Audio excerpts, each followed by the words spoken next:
Assalamualaikum warahmatullahi wabarakatuh.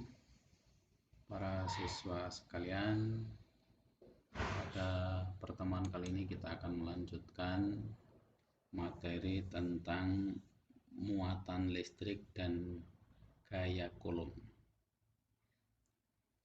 Kemarin modul sudah kita bagikan, mudah-mudahan para siswa sekalian sudah membacanya. Maka pada hari ini kita akan bicarakan lebih lanjutnya. Mengenai muatan listrik, ya, jadi setiap benda kalau ditinjau dari muatannya itu dikelompokkan menjadi 3. Yang pertama adalah benda netral, yang kedua benda bermuatan positif, dan yang ketiga adalah benda bermuatan negatif. Bagaimanakah benda yang netral? Pada umumnya kita temui benda-benda di alam ini dalam keadaan netral, yaitu benda yang jumlah muatan positifnya sama dengan jumlah muatan negatif. Sehingga benda yang netral ini tidak bermuatan positif, juga tidak bermuatan negatif. Untuk benda yang bermuatan positif atau bermuatan negatif, ini bisa terjadi karena interaksi benda tersebut dengan benda lain. Mungkin karena gesekan, karena sentuhan, karena tekanan, dan sebagainya, maka benda bisa bermuatan positif atau negatif. Benda yang bermuatan positif adalah benda yang muatan negatifnya lebih sedikit daripada jumlah muatan positifnya. Jadi mungkin karena interaksinya sebuah benda dengan benda lain, maka benda tersebut bisa kehilangan elektron. Jadi yang pindah itu elektron. Jika sebuah benda kehilangan elektron, akibatnya muatannya negatifnya lebih sedikit dari jumlah muatan positifnya. Maka benda yang kehilangan elektron ini akan menjadi benda bermuatan positif karena jumlah elektronnya lebih sedikit dari jumlah muatan positifnya. Untuk benda bermuatan positif adalah benda yang jumlah muatan negatifnya lebih banyak daripada jumlah muatan positifnya. Maaf, ini muatan positif ya. Jumlah muatan negatifnya lebih banyak dari jumlah muatan positifnya. Ini terjadi kalau benda itu berinteraksi dengan benda lain karena digosok atau dan sebagainya, sehingga dia memperoleh tambahan elektron. Jadi yang perlu kita ingat, yang bisa pindah itu elektron. Ya. Muatan positif tidak bisa pindah. Muatan positif itu tersimpan kuat di dalam inti atom, sehingga dia tidak bisa pindah. Yang bisa pindah adalah elektron. Ketika sebuah benda kehilangan elektron, maka menjadi bermuatan positif. Ketika sebuah benda memperoleh elektron, maka dia menjadi bermuatan negatif. Contoh benda yang bermuatan positif, yaitu misalnya pada umumnya adalah kaca yang digosok dengan kain sutra. Kaca yang digosok dengan kain sutra itu akan terjadi perpindahan elektron dari kaca ke kain sutra, sehingga kaca menjadi kekurangan elektron, atau berarti muatan positifnya lebih banyak. Maka dalam hal ini kaca dikatakan menjadi bermuatan positif. Selanjutnya, contoh benda yang bermuatan negatif itu umumnya yang sering diambil adalah mika yang digosok dengan kain wol. Kalau adik punya penggaris yang baru, umumnya ya, kalau kita gosok dengan kain, maka penggaris baru tadi bisa menarik kertas-kertas kecil di sekelilingnya, karena penggaris tadi menjadi bermuatan negatif. Mika yang digosok dengan kain wol akan terjadi perpindahan elektron dari kain wol menuju ke mika. Jadi mika memperoleh tambahan elektron. Karena elektron pada mika lebih banyak dari muatan positifnya, maka maka menjadi bermuatan negatif. Jadi muatan negatif adalah benda yang memperoleh elektron. Kemudian yang dimaksud dengan gaya Coulomb di sini itu adalah gaya interaksi antara dua muatan. Jadi kalau ada dua muatan, baik positif semua, terpisah pada jarak tertentu, atau mungkin juga muatannya negatif semua, terpisah pada jarak tertentu, atau satunya muatan positif, satunya muatan negatif.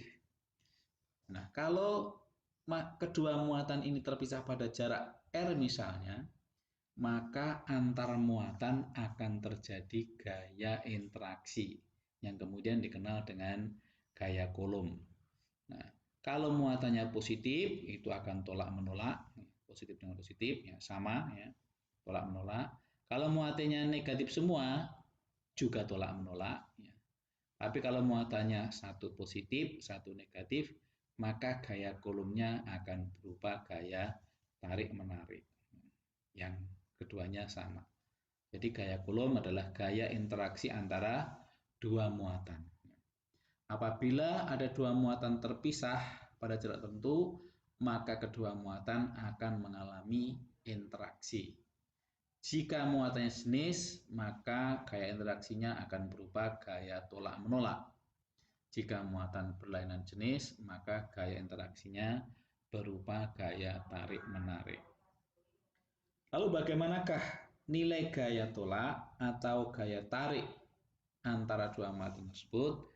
Ini yang kemudian dijelaskan secara detail oleh Coulomb. Besarnya gaya tarik menarik atau tolak menolak antara dua muatan ternyata tergantung dari dua faktor. Yang pertama, sebanding dengan muatan masing-masing. Dan yang kedua adalah berbanding terbalik dengan kuadrat jaraknya. Jadi gaya Coulomb nilai besar dan kecilnya tergantung dari muatan masing-masing dan jarak antar dua muatan. Semakin besar muatannya, maka semakin besar gaya Coulombnya, maka sebanding. Semakin besar muatannya, maka akan semakin besar juga gaya Coulombnya karena namanya sebanding. Sementara semakin jauh jaraknya atau semakin besar jaraknya, gaya Coulombnya akan makin kecil secara kuadratis. Makin secara kuadratis. Artinya kalau jaraknya dijauhkan dua kali, gaya Coulombnya akan menjadi seperempatnya. Gitu. Ya. Kalau jaraknya dijauhkan menjadi 3 kali, gaya Coulombnya akan mengecil menjadi 1/9-nya. Kalau jaraknya didekatkan menjadi separuhnya atau setengahnya, gaya Coulombnya akan menjadi 4 kalinya. Kalau jarak antar dua muatan didekatkan menjadi sepertiganya, maka gaya Coulombnya akan menjadi 9 kalinya. Gitu ya. Jadi namanya berbanding terbalik dengan kuadrat jarak. Yang kalau kita notasikan secara matematis itu seperti ini. Jadi gaya tarik menarik antara dua muatan sebanding dengan muatan masing-masing dan berbanding terbalik dengan kuadrat jaraknya. Muatan itu simbolnya Q, jarak simbolnya R. Atau dalam hal ini supaya sebandingan menjadi sama dengan, maka dikalikan dengan sebuah konstanta yang asal usulnya diperoleh dari 1/4 V epsilon 0. Jadi 1/4 V epsilon 0. Pi itu 3,14 atau 22/7 boleh. Sementara epsilon 0 ini adalah permisivitas ruang hampa. Tingkat penerimaan sebuah ruang atau udara terhadap medan listrik. Ini. Yang kalau kita lanjutkan, gaya Coulomb sering diterjemahkan atau sering dirumuskan menjadi ya, F sama dengan 1/4 V epsilon 0 kali Q1 Q2 per R kuadrat. Nah, 1/4 V epsilon 0 ini karena epsilon 0 adalah bilangan tetap, ya, nilainya 8,85 kali 10 pangkat sekian itu, ya, maka ini disederhanakan menjadi sebuah konstanta, namanya konstanta elektrostatis. Jadi karena 4 itu konstan, ya 22/7 juga konstan, epsilon 0 untuk ruang hampa juga konstan, maka K-nya adalah 9 kali 10 pangkat 9. Mohon maaf ini ada minusnya. Pangkat 9. Harusnya 9 kali 10 pangkat 9 Newton meter kuadrat per kolom kuadrat, tidak pakai min. Dengan F adalah gaya kolom, kemudian Q1 dan Q2, ada yang sering menuliskan Q besar, Q kecil, sama saja. Q1 dan Q2 adalah besar muatan, satuannya kolom, kalau gaya satuannya Newton, konstanta elektrostatis satuannya Newton meter kuadrat per kolom kuadrat, dan permisivitas ruang hampa atau udara epsilon 0. Nah, contoh soal, ya, kita perhatikan dua buah muatan seperti pada gambar di bawah ini. Muatan A adalah 8 mikrokolom, mikro itu 10 pangkat min 6, dan muatan B adalah min 5 mikrokolom. Besar gaya listrik yang bekerja pada keduanya adalah, jadi K-nya 9,9, kemudian 1 mikro 10 pangkat min 6 kolom. Nah, karena ini muatan A adalah positif dan muatan B adalah negatif, maka gaya interaksinya pasti tarik-menarik. Artinya muatan A ditarik oleh muatan B ditarik oleh muatan A.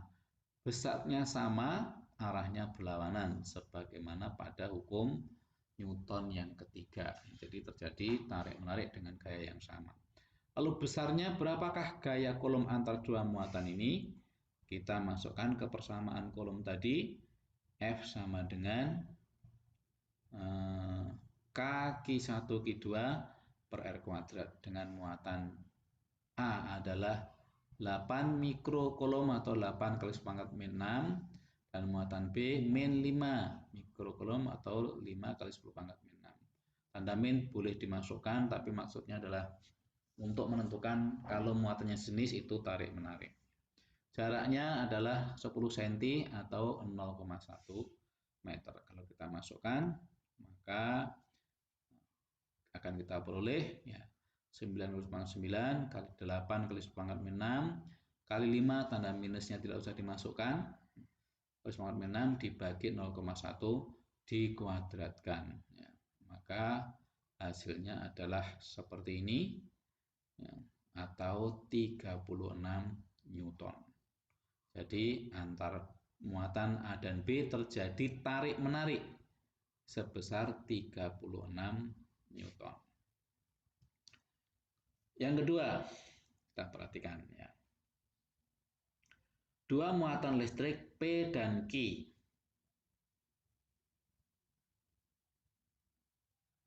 terpisah sejauh 10 cm mengalami gaya tarik-menarik sebesar 8 Newton.